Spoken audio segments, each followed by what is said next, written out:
नमस्ते। आज हम एक ऐसी जगह की पड़ताल करने वाले हैं जिसके बारे में हम सोचते तो बहुत हैं, खासकर जरूरत पड़ने पर, लेकिन शायद उसकी पूरी तस्वीर हमेशा नहीं देख पाते। मेरा मतलब है अस्पताल। हाँ बिल्कुल। हमारे हाथ एक निबंध लगा है जिसका शीर्षक है अस्पताल का महत्व, स्वास्थ्य और जीवन का आधार। आज हम इसी निबंध के जरिए ये समझने की कोशिश करेंगे कि अस्पताल सिर्फ दवा और इलाज की जगह भर नहीं है, सही। बल्कि हमारे समाज के ताने बाने में इनकी भूमिका कहीं ज्यादा गहरी और बहुआयामी है। बिल्कुल, कई सारे पहलू हैं इसके। तो चलिए इस निबंध में थोड़ा गहरा उतरते हैं और देखते हैं कि ये हमारे लिए क्या मायने रखता है। जरूर। शुरुआत शायद सबसे जानी पहचानी बात से करते हैं।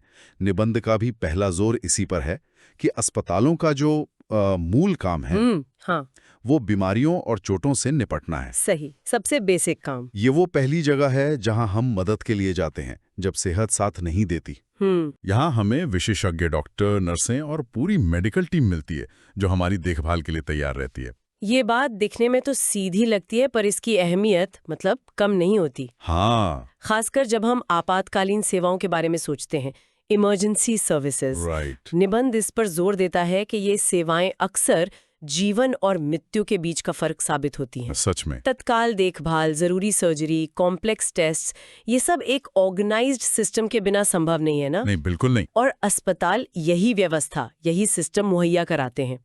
ये सिर्फ इलाज नहीं है, बल्कि एक तरह की सुरक्षा गारंटी है जो समाज अपने नागरिकों को देने की कोशिश करता है। जैसे आपने संगठित व्यवस्था कहा, ये दिलचस्प है, क्योंकि अक्सर हम सिर्फ डॉक्टर के हुनर को देखते हैं, पर उसके पीछे की पूरी मशीनरी, टेक्नोलॉजी, सपोर्ट स्टाफ, प्रक्रियाएं, ये सब। हाँ, वो पूरा इंफ्रास्ट्रक्चर। ये सब अस्पताल का ही हिस्सा है। लेकिन निबंध हमें इससे एक कदम आगे सोचने को कहता। वो कहते हैं कि अस्पताल सिर्फ बीमारों का इलाज नहीं करते, वे पूरे समुदाय के स्वास्थ्य को बेहतर बनाने में भी भूमिका निभाते हैं। ये कैसे होता है? हाँ, ये एक जरूरी फर्क है समझने के लिए।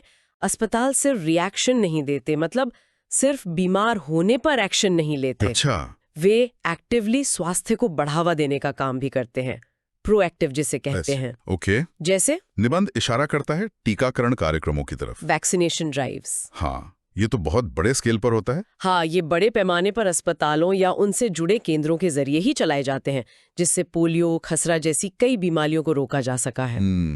फिर हेल्थ चेकअप्स और स्क्रीनिंग की बात है। Preventive care. बिल्कुल, कैंसर या डायबिटीज जैसी बीमारियों का अगर जल्दी पता चल जाए, अर्ली डिटेक्शन हो जाए, तो इलाज कहीं ज्यादा असरदार होता है।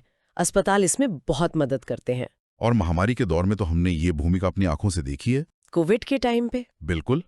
निबंध भी यही कहता है कि संक्रामक रोगों के फैलने पर, जैसे कोई पेंडेमिक आ जाए, तो अस्पताल ही कंट्रोल और इलाज के मुख्य केंद्र, मतलब एपिसेंटर बन जाते हैं। सही। ये सिर्फ मरीजों को भर्ती करने की बात नहीं, बल्कि बीमारी के पैटर्न को समझने, डेटा इकट्ठा करने। अच्छा, रिसर्च वाला एंगल भी है। हाँ, और रोकथाम की रणनीतियों में सरकार और स्वास्थ्य एजेंसियों की मदद करने की भी बात है।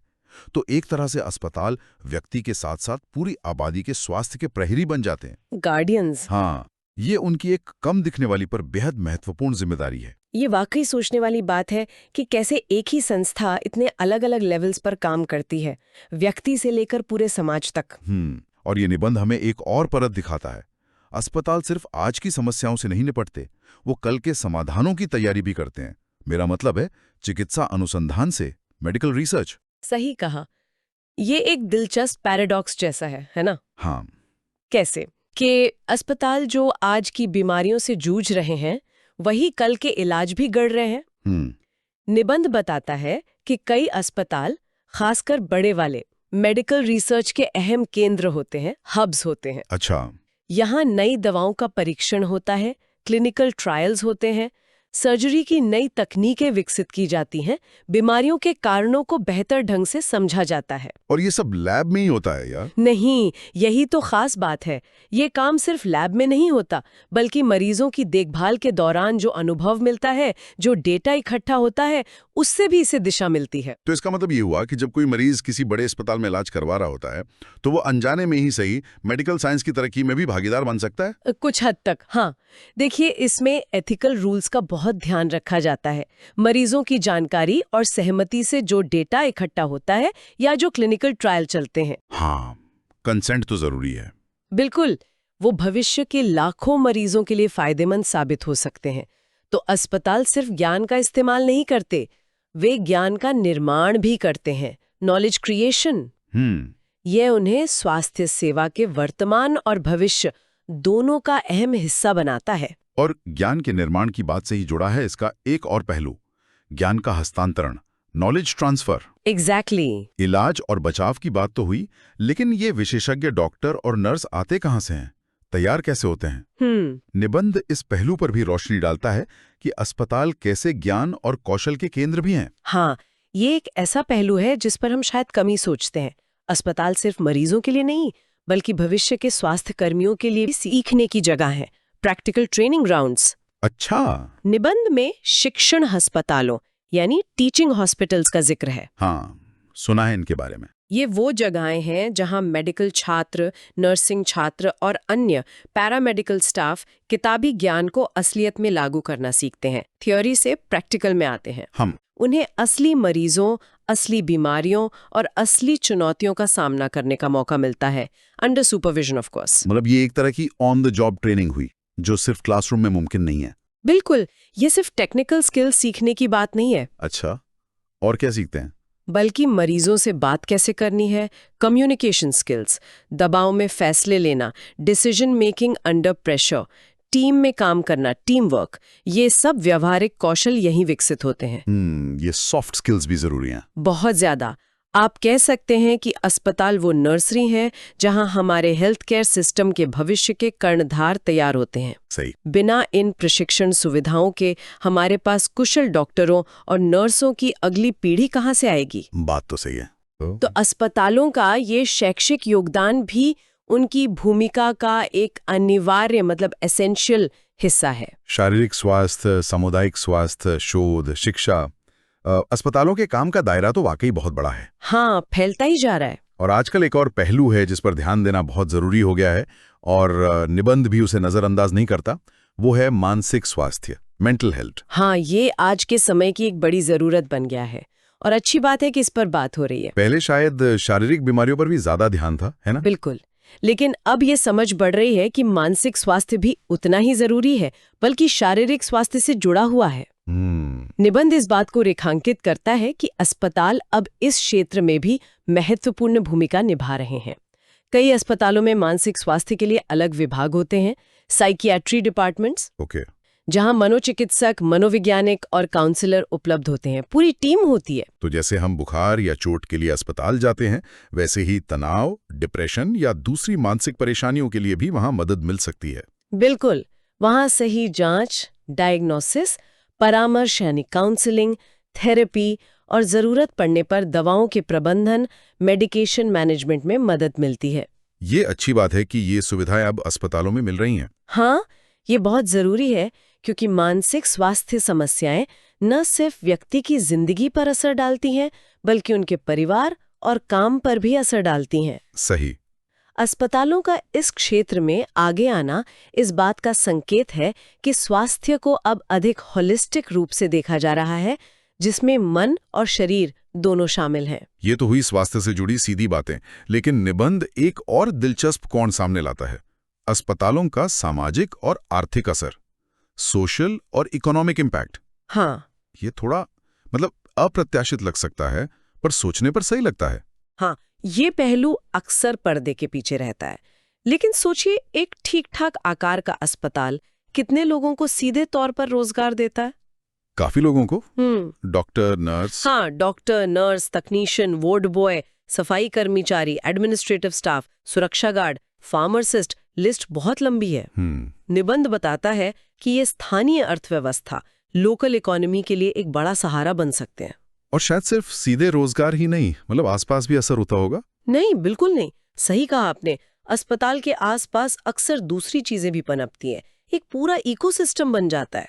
जैसे कि दवा की दुकानें, फार्मेसीज, जांच लैब्स, डायग्नोस्टिक सेंटर्स, खाने पीने की जगहें, मरीजों के रिश्तेदारों के लिए ठहरने की व्यवस्था, गेस्ट हाउस वगैरह, ट्रांसपोर्ट सेवाएं। हाँ, ये सब तो होता है। ये सब मिलकर एक आर्थिक गतिविधि का केंद्र बनाते हैं, इकोनॉमिक हब बन जाता है। अच्छा। इसके अलावा जब किसी इलाके में अच्छी स्वास्थ्य सुविधाएं होती हैं, गुड हेल्थ केयर फैसिलिटीज होती हैं, हाँ। तो वो जगह रहने और काम करने के लिए ज्यादा आकर्षक बन जाती है। लोग वहां रहना पसंद करते हैं। ये तो है। इससे लोगों के जीवन की गुणवत्ता सुधरती है, क्वालिटी ऑफ लाइफ बेहतर होती है, वे ज्यादा सुरक्षित महसूस करते हैं और ये चीजें अंततः सामाजिक स्थिरता और विकास में योगदान देती है।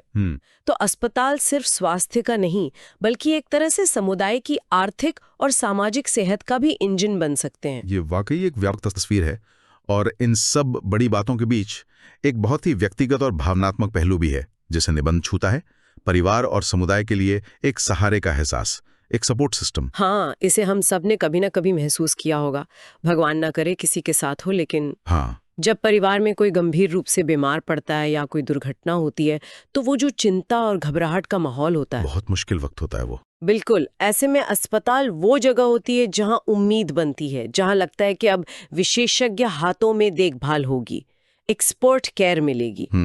निबंध कहता है कि ये सिर्फ मरीज के लिए नहीं, बल्कि उसके पूरे परिवार के लिए एक बहुत बड़ा मानसिक और भावनात्मक सहारा होता है। Emotional support. हाँ, ये जानना कि मदद के लिए एक जगह है। एग्जैक्टली। ये जानना कि मदद के लिए एक जगह है, ये अपने आप में बहुत राहत देता है। और ये मदद सिर्फ आपात स्थिति में या इलाज तक ही नहीं रुकती। नहीं, कई बार बीमारी या चोट के बाद का सफर भी लंबा और मुश्किल होता है, रिकवरी फेज। हाँ बिल्कुल। यही पर शायद पुनर्वास सेवाओं की भूमिका आती है, रिहैबिलिटेशन सर्विसेज, जिसका जिक्र निबंध में है। बिल्कुल सही।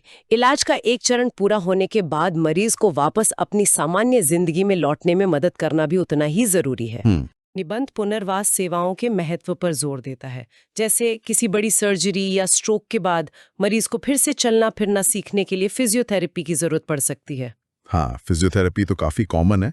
और ये सिर्फ शारीरिक मदद तक सीमित नहीं है। अच्छा। नहीं, इसमें व्यावसायिक थेरेपी यानी ऑक्यूपेशनल थेरेपी भी शामिल हो सकती है। वो क्या होती है? वो लोगों को रोजमर्रा के काम जैसे खुद से खाना या कपड़े पहनना दोबारा करने में मदद करती है। Daily living activities. ओके। किसी दुर्घटना के बाद बोलने में दिक्कत हो तो स्पीच थेरेपी काम आती है।